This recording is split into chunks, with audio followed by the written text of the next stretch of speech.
What to input n number in an array and display it using pointer है एउटा एरे बनाऊ जसमा n वटा नम्बर राख रे अनि त्यो एरेबाट पोइन्टर नै युज गरेर एरेको सबै एलिमेन्टलाई तान रे कुरा बुझिन्छ क्वेशनले के भनेको कुरा बुझिन्छ कि नै क्वेशनले के डिमान्ड गरेको भन्ने कुरा भिजुअलाइज भइराछ एउटा एरे बनाइराछौ 100 साइजको हो अब एरेमा एलिमेन्ट राख्नलाई i बनाउनु पर्यो एरेको साइजको लागि n चाहियो पोइन्टर युज गर भनेको छ सो एउटा पोइन्टर पनि चाहियो यहाँ त केही कन्फ्युजन छैन होला अब पोइन्टरलाई युज गर्नु भन्दा अगाडि के दिनु पर्यो एड्रेस दिनु पर्यो ARR लाई PTR मा राखेको मिनिङ के हो ARR लाई PTR मा राख भनेर चाहिँ यसको मिनिङ के हो ARR को फर्स्ट ARR को एड्रेस त्यो ARR 0 को ARR 0 इन्डेक्स को एड्रेसलाई PTR मा राख सो पोइन्टर रेडी छ अब हो एरेको साइज माग्छौ नम्बर अफ एलिमेन्ट n मा राख्छौ अब एरेको एलिमेन्ट पनि चाहियो फर लुप चलाउँछौ 0 देखि लेस देन n सम्म र भित्रपट्टि के गर्छौ तिमीहरुले PTR प्लस i गर्छौ यो कुरा गरेको याद छ सुरुमा PTR मा कति बस्छ 1012 थियो भने 1012 बस्यो 1012 मा 0 जोड्दाखेरि 1012 फर्स्ट इन्डेक्समा एलिमेन्ट बस्छ त्यसपछि i को भ्यालु 1 भयो भने 1012 प्लस 1 इन्टु कति हुने भयो 4 हुनु भयो त्यो 4 भनेको के हो 1016 भयो 1016 भनेको सेकेन्ड इन्डेक्स त्यस्तै गरी 4 ले बढ्दै जान्छ एरेको एलिमेन्ट फिल हुन्छ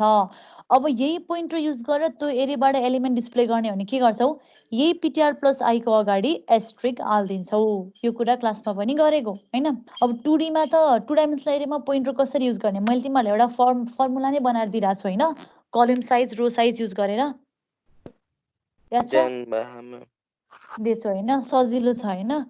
स्क्यानएफ गर्दाखेरि एड्रेस युज नगर्ने अनि प्रिन्टएफ गर्दाखेरि अगाडि एस्ट्रिक मात्र हाल्ने नि अब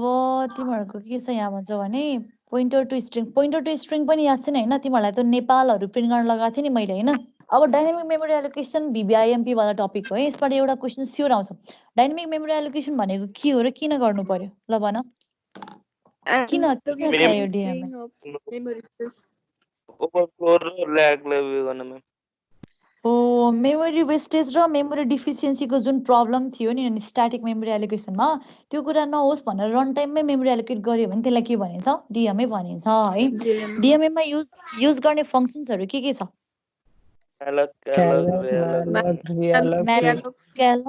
रियालक र फ्री म्यालकले के गर्छ म्यालक र क्यालकमा डिफरेन्स के यो त तिमीहरुले भन्छौ ल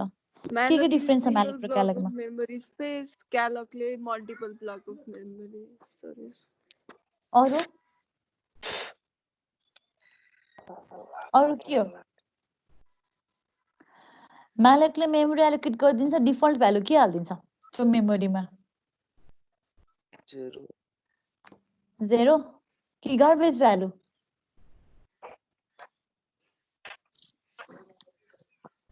जेरो हाल्दिन्छ कि गार्बेज भ्यालु हाल्दिन्छ गार्बेज हो अनि क्यालकले चाहिँ के गर्दिन्छ 0 हाल्दिन्छ हैन अब दुईटैको केसमा तिमीहरुले पोइन्टर बनाउने हो कि नर्मल एरे नै बनाएर युज गर्ने हो पोइन्टर सो म्यालक क्यालकले मेमोरी एलोकेट गरेपछि जुन पोइन्टर फिर्ता गर्छ त्यो पोइन्टरले कुन इन्डेक्सलाई पोइन्ट गरेर आउँछ 0 इन्डेक्सलाई है सो यो म्यालक र क्यालकले जुन फिर्ता दिन्छ पोइन्टर त्यो पोइन्टरको टाइप के हुन्छ कस्तो टाइपको पोइन्टर फिर्ता गर्छ त्यसले भोइड पोइन्टर हैन त्यही भएर तिमीहरुले यहाँ टाइप कास्टिङ गर्छौ नि सिन्ट्याक्समा यहाँ यो टाइप कास्ट गरेर हैन र हो सो सिन्ट्याक्स तिमीहरुले याद गर्नु पर्यो बाकी कुरा त केही पनि छैन है रियालक किन युज गर्ने मेमोरी पछि युज गर्न मेमोरी तिमीहरुले एलोकेट गरेको मेमोरी सफिसिएन्ट भएन भने फेरि एलोकेट गर्नु पर्यो भने रियालक युज गर्ने अब फ्री किन गर्नु पर्यो त त्यसो भए फ्री फंक्सन किन चाहियो प्रोग्राम सकेपछि अर्कोलाई काम गर्नलाई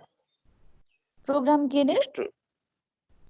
त्यो प्रोग्राम भ्याएपछि अर्को चोटी युज गर्नलाई क्या हो र मेमोरीमा अला भन त्यो के रे अहिले गरेको प्रोग्रामले त्यो मेमोरी ओभरडेट भइसक्यो हुन्छ त्यो मेमोरी फ्री गर्नको लागि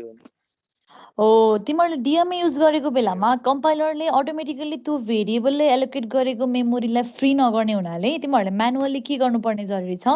फ्री भनेर युज गर्नुपर्ने जरुरी छ है सो अब तिनीहरू कुराहरू त्यही भए अब डिएमए युज गर्ने कसरी त थाहा छ होला तिमीहरूलाई पोइन्टर बनाउने साइज माग्ने राख्ने यो सिन्ट्याक्स याद गर्नु पर्यो हो अब यदि नल भ्यालु फिर्ता गरेछ भने मेमोरी एलोकेट गर्नु पर्यो होइन भने के गर्ने भ्यालु माग्ने भ्यालुलाई डिस्प्ले गर्ने काम गर्ने लास्टमा फ्री गर्नलाई नबिर्सिने है यहाँ सबै सिन्ट्याक्सको मात्र कुरा छ है सो अब पोइन्टर च्याप्टर यति नै हो डिएमए तिमीहरूको लास्ट पोर्सन थियो होला हेर्दै जाऊँ है त के छ कि टपिक अब मेमोरी लिक भनेको के हो भन्ने कुरा भन्नुपर्छ न what do mean by memory leak yes ma'am भन्दिने एकचोटि मेमोरी लिकको कुरा बुझिया छैन जस्तै मैले आइएनटी ल त यो डिएमए युज गरेर मैले कुनै पोइन्टर अथवा एरे बनाएँ होइन अब डिएमए युज गर्दाखेरि त मैले फ्री भनेर लेख्नु पर्ने त जरुरी छ त्यो फ्री भनेर लेखिन भने के हुन्छ जुन तिमीले एलोकेट गरेर राखेको मेमोरी छ त्यो त्यत्तिकै बसिरहेको हुन्छ हो सो त्यत्तिकै